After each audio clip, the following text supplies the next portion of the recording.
Method. I'm Jess Pryles from Hardcore Carnivore, and in this series, we look at some of the great cuts that you can find at your local H-E-B meat market and some of the best ways to cook them. Today, our cut is a Texas classic brisket, and our method is smoking in a pellet grill. Today, I'm going to be using a Wagyu brisket, and it's going to be a really nice treat, but they have a huge variety of grades and different types of brisket, like grass finish, choice, select, and of course prime one. So you can definitely find one that's right for you. So let's get to the first step and trim it up.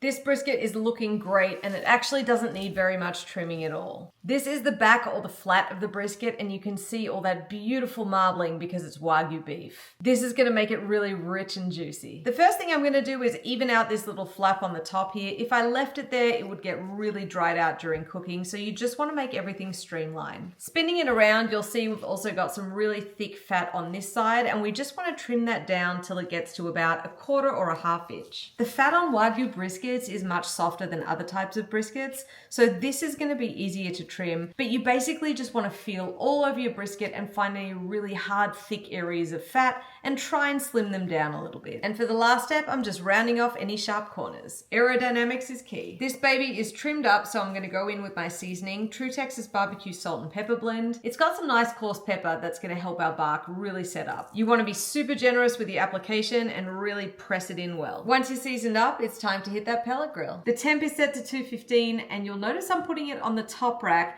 That keeps it even further away from the radiant heat of the pellet grill. It's actually really easy from here because you just leave it alone. It's gonna sit in there for about 7 or 8 hours, so it's actually a really good trick to let it go overnight, and that's what makes a pellet grill great for this because you don't have to babysit them. I'm gonna keep an eye on the temperature, and once the brisket hits 165 degrees internal temp at the thickest part, I'm gonna wrap it in butcher's paper and put it back on the smoker. I'm also gonna increase the smoker temp to 250, and I'll continue to check the temperature of the brisket. I'm looking for 205 as the finishing temperature. At that point, it's time to take it off the smoker. I'm gonna wrap it in a towel and leave it to rest in a cooler for an hour. And finally, after all that waiting and all that patience, you can slice into the brisket. We got a great crust on the outside. That bark is salt, pepper, and smoke. The brisket is crazy juicy, but it's still lovely and tender because we gave it all the time it needed to really cook properly. When it comes to mastering the method on brisket, it's actually not that hard. It just takes a long time, so you need to have some patience.